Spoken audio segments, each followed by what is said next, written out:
Good morning, Philippines, mga kabarangay, mga kababayan, mga kapatid.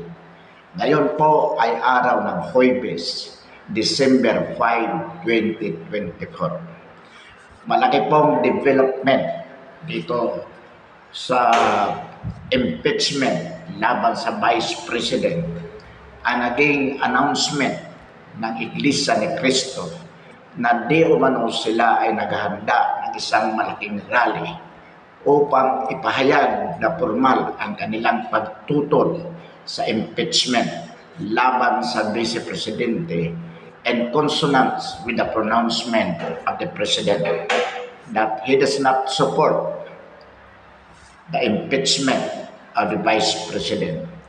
Well, mga kabarangay, mga kababayan, mga kapatid, whether or not the President was sincere in his pronouncement to that effect, ang naging pahayag ng INC ay malaking factor po in the sense that sa ating paniniwala, 70% ay susunod ang mga politiko, itong mga congressmen at senador. Most especially that there will be an election this coming May 2025. Alam po naman natin, mga kabarangay, mga kababayan, mga kapatid, na itong mga politiko ay nanunuyo sa boto ng iglesia. So, ang makakapigil lang po dito ay kung babayaran sila ng malaki ng administrasyon. Halimbawa, bayaran ng 5 billion ang bawat isang congressman at 10 billion naman ang bawat isang senador para lang mapatanggal si Vice President to impeachment. So, ngayon, mamimili itong mga congressman at mga senador kung pera ang kanilang pipiliin o ang kanilang boto. So, but at any rate, ay talagang maghuhunos dili ang lahat ng mga congressmen at mga senador tungkol sa impeachment na yan. But assuming for the sake of argument that impeachment will push through because majority of the congressmen and senators took the money that would be paid to them ni Lisa Araneta Marcos. Ano po, what would likely be the scenario? Well, sa tingin po natin, kung magkaganon, ang Iglesia ni Cristo ay hindi po papayag na hindi patunayan ang kanilang lakas. So, para sa kanila, that would be an insult, which of course, they could not just take lightly. So, ang mangyayari po dyan, lalabas sa kalsada ang Iglesia ni Cristo to join with the DDS for the ouster of the President at sa kanyang bangag na administrasyon. At ganoon din naman upang mabuwag ang 19th Congress. So yan po ang mangyayari. So in either case, talagang advantageous itong naging pronouncement ng Iglesia ni Cristo in favor of the Vice President Sara Duterte. Kaya po, pinasasalamatan natin ang Iglesia ni Cristo sa ganitong pronouncement. Although, para po sa atin, personally, mas mabuti kung itutuloy ang impeachment nang sa gayon mapadali ang pagpapatalsik sa bangag na Pangulo via people's power. Sapagkat naniniwala po tayo na habang nananatili ang bangag na Pangulo at ang kanyang bangag na administrasyon, wala pong kinabukasan ang sambayan ng Pilipino. Mga kabarangay, mga kababayan, mga kapatid, tingnan po natin ang epekto ng pronouncement ng INC. Immediately after that formal pronouncement of the INC, bigla pong nagpatawag ng emergency meeting ang Malacanang. Ipinatawag po ang mga congressmen. Although ang sabi, hindi naman po meeting daw. Yun ay fellowship na matagal lang naka-schedule activity sa Malacanang. But of course, we are not born yesterday para maniwala sa ganung pakulok ng Malacanang. The fact of the matter is that they took seriously the pronouncement of the Iglesia ni Cristo. Kaya pinatawag ng bangag na Pangulo at ni Lisa Araneta Marcos ang mga congressmen upang pag-usapan at marahil planuhin kung ano ang kanilang gagawin dahil sa pronouncement ng Iglesia ni Cristo na formal nitong tinututulan ang impeachment. Well, talaga pong malaking problema yan sa bahagi ni Lisa Araneta Marcos. Bakit po? Sabi nga natin, talagang agenda ito na talagang dapat mapatanggal nila si Vice President Sara Duterte upang makapag-sindikato sila sa ating pamahalaan. Masigurado nila na walang hahadlang sa kanilang mga baluktot na balak upang nakawan ang sambayan ng Pilipino. Ngunit dahil po dyan sa pronouncement ng Iglesia ni Cristo na kung saan itong mga politiko na ito ay talagang hindi maiwasan na hindi mag-isip sapagkat nanunuyo po sila sa boto ng Iglesia. Kaya talagang naging problema para sa kanila yan. And that could have been the reason why an emergency meeting was called immediately thereafter. So, mga kabarangay, mga kababayan, mga kapatid, assuming for the sake of argument na ituloy ang impeachment, so siyempre po hindi magugustuhan ng Iglesia yan. At ang mangyayari, the Iglesia ni Cristo ay lalabas sa kalsada to join with the DDS calling for the ouster of the President.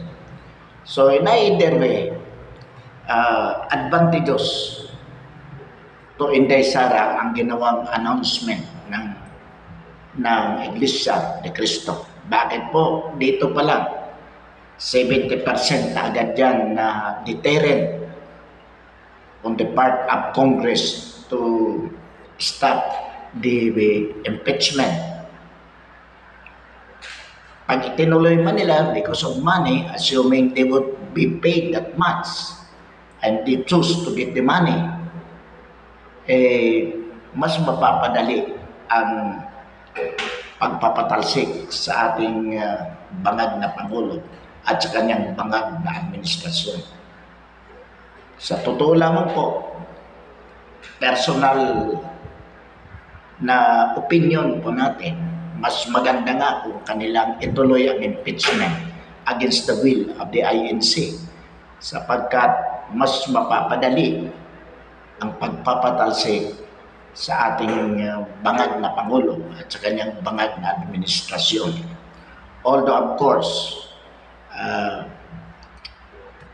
kung susundin ng mga politiko ang nais ng INC, medyo magiging list ang probability na magkakagulo ang bansa at ito marahil ang sinasabi ng INC at ng ibang grupo na hanggat maaari iwasan natin ang panibagong people power.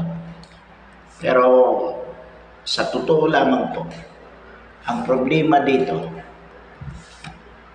hindi pa rin titigil ang bangag na administrasyon with Lisa Araneta Marcos behind it na hindi may pakulong si BRRD at si Inday Sara. So kung hindi man matuloy ang impeachment, they will see to it na papailan nila ng mga criminal cases si Sara based on the evidences that allegedly they obtained via the Quadcom and the Committee on Good Governance investigations. So ang pinakamaganda po rito, mga kabarangay, mga kababayan, mga kapatid, kung talagang nais natin na maging mapayapa ang ating bansa at maging smooth ang takbo hanggang 2020, yung mga investigasyon ng Quadcom na yan at ng Committee on Good Governance, yung investigasyon allegedly against that confidential funds from 2022 to 2024 ay dapat pong tigilan na yan. Dahil kung ipagpapatuloy nila yan, ay magiging magulo pa rin ang ating bansa sapagkat hindi po papayag ang mga supporters ni Inday Sara na patuloy ito nagkikipitin ng kasalukuyang pamahalaan. Besides, pigilan po nila ang walang habas na pangungurakot sa kaban ng bayan. At dapat magkaroon talaga ng konkretong ebidensya na gumagawa ng tama ang kasalukuyang pamahalaan para sa kapakanan ng sambayanang Pilipino. Sapagkat kung titingnan po natin from 2022 up to the present, ang kasalukuyang administrasyon ng bangag na Pangulo ay wala pong ginagawa maliban sa pamimigay ng ayuda. Nasabi nga natin, ito naman ay panluloko sa sambayanang Pilipino, panunuhol lamang upang pabayaan sila sa malaking aspito ng kanilang pangungurakot sa ating pamahalaan. So in other words, dapat magkaroon talaga ng magandang pamamahala sapagkat alam po naman natin ngayon na ang sambayan ng Pilipino ay open-minded na, bukas ang kaisipan sa mga bagay na ito sapagkat madali silang makakuha ng mga impormasyon through the social media kung ang gobyerno ay gumagawa ng mabuti o hindi para sa mamamayan. Kaya mga kabarangay, kababayan, mga kapatid, pinasasalamatan po natin itong pronouncement ng Iglesia ni Cristo. At dapat po ito ay sabayan, katulad ng maraming paulit-ulit nating sinasabi, dapat itong mga ganitong pagpapahayag ng INC ay sabayan ng iba't ibang relihiyon o simbahan, especially the Catholic Church. Although admittedly, mayroon ng matataas din naman na opisyal ng Katoliko, ng simbahang Katoliko na nagpahayag na rin ng kanilang saloobin tungkol dito sa hindi magandang pamamahala ng kasalukuyang administrasyon ng bangag na Pangulo. So, pansamantala po, mga kabarangay, mga kababayan, mga kapatid, tayo po ay nagpapasalamat sa mga development na ito. Although patuloy pa rin po ang ating pag-uusap sa sambayan ng Pilipino na maging mapagbatyag at hanggat maaari po